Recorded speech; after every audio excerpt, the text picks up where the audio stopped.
चढ़ती कला fast news. नमस्कार, मैं रचना शर्मा चढ़ती कला टाइम टीवी देख रहे सभी दर्शकों का स्वागत करती हूं। आप देख रहे हैं फास्ट न्यूज।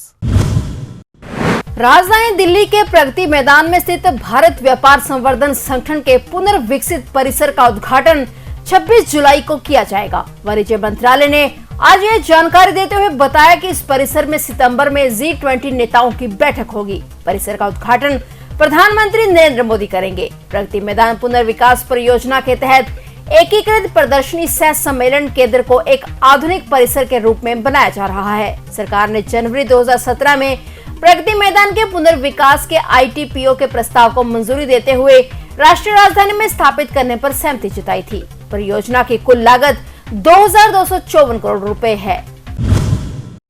केंद्रीय गृह मंत्री अमित शाह ने गुजरात के मुख्यमंत्री भूपेंद्र पटेल से आज बात की और राज्य के विभिन्न हिस्सों में बाढ़ जैसी स्थिति के बारे में जानकारी ली। शाह ने यमुना नदी के जलस्तर को लेकर भी दिल्ली के उपराज्यपाल VK सक्सेना से चर्चा की। गृह मंत्री ने ट्वीट किया कि गुजरात के मुख्यमंत्री भूपेंद्र पटेल से हालिया भारी बारिश के कारण राज्य के विभिन्न हिस्सों में पैदा हुई बाढ़ जैसी स्थिति पर चर्चा की। दिल्ली के उपराज्यपाल VK सक्सेना से भी यमुना नदी के जलस्तर को लेकर चर्चा की गई।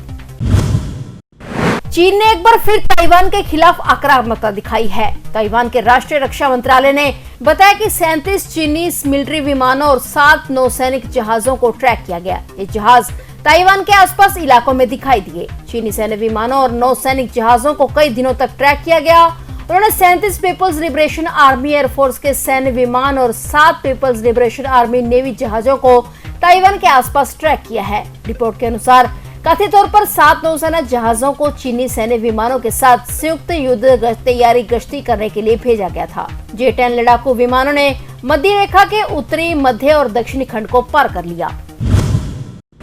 भारतीय पति सचिन मीना के लिए बिना वीजा के मई में भारत में प्रवेश करने वाली पाकिस्तानी महिला सीमा हैदर उत्तर प्रदेश ATS द्वारा हाल ही में की गई पूछताछ के बाद बीमार पड़ गई। सीमा हैदर ने इससे पहले राष्ट्रपति द्रौपदी मुर्मू के पास दया याचिका दायर कर अनुरोध किया है कि उसे अपने 4 बच्चों के साथ ग्रेटर नोएडा में अपने साथी सचिन मीना के साथ रहने की अनुमति दी जाए। सीमा ने कहा कि उस पर विश्वास करें और एक ऐसी महिला के प्रति दया दिखाएं जो ज्यादा पढ़ी लिखी नहीं है। इस बीच एक और वीडियो सामने आया जिसमें सीमा बीमार नजर आ रही है और ग्लूकोज ड्रिप लगी हुई है। हैदर ने कहा कि उसे नहीं लगता कि वो और उसके 4 बच्चे भारत पर कोई बोझ बढ़ाएंगे। अगर उसे नागरिकता मिल गई तो वह एक अच्छा इंसान बनकर दिखाएगी, विश्वासघात नहीं करेगी।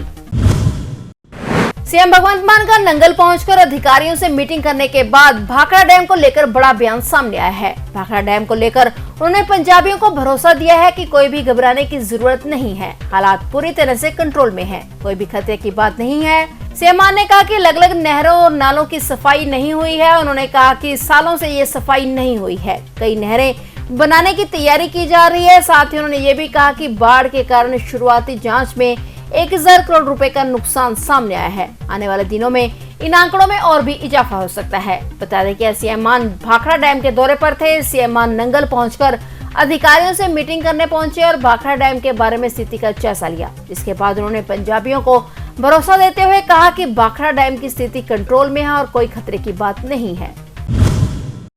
हरियाणा के मुख्यमंत्री मनोहर लाल 2 दिवसीय करनाल दौरे पर हैं। मुख्यमंत्री दूसरे दिन PWD रेस्ट हाउस में जनता से रूबरू हुए। इस दौरान लोगों ने अपनी निजी और सामूहिक समस्याएं भी मुख्यमंत्री के समक्ष रखी। इसमें मुख्यमंत्री मनोहर लाल ने अधिकतर समस्याओं का मौके पर ही समाधान किया और शेष समस्याओं को लेकर अधिकारियों को दिशा निर्देश दिए। वहीं सीएम ने सेक्टर 12 स्थित नगर निगम में पहुंचकर अधिकारियों के साथ विकास कार्यों को लेकर समीक्षा बैठक की। इसके बाद मुख्यमंत्री ने जनसंवाद कार्यक्रम में शिरकत की।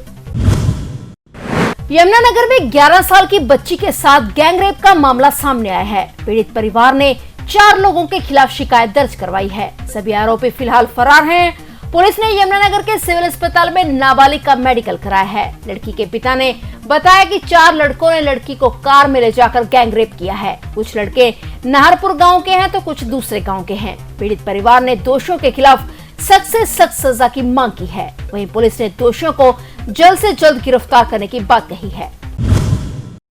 पिहोवा में बाढ़ से किसानों के नुकसान का भारतीय किसान यूनियन के राष्ट्रीय अध्यक्ष गुरनाम सिंह चडूनी ने जायजा लिया। इस दौरान चडूनी ने भाजपा सरकार पर खूब शब्दी हमले किए। चडूनी ने कहा कि पिहोवा में व्यवस्था का बुरा हाल है। 7 महीने से ड्रेन पुल टूटा हुआ है, पर अभी तक इसका निर्माण कार्य शुरू न करना सरकार की बड़ी नाकामी है। इस दौरान भाकयू के राष्ट्रीय अध्यक्ष गुरनाम चन्नूनी ने सरकार से लोगों के बाढ़ से हुए नुकसान का मुआवजा देने की मांग की। फिलहाल फास्ट न्यूज में इतना ही, और नए समाचारों के साथ फिर से हाजिर होंगे। तब तक के लिए देखते रहिए चढ़ती कला टाइम टीवी। चढ़ती कला फास्ट न्यूज।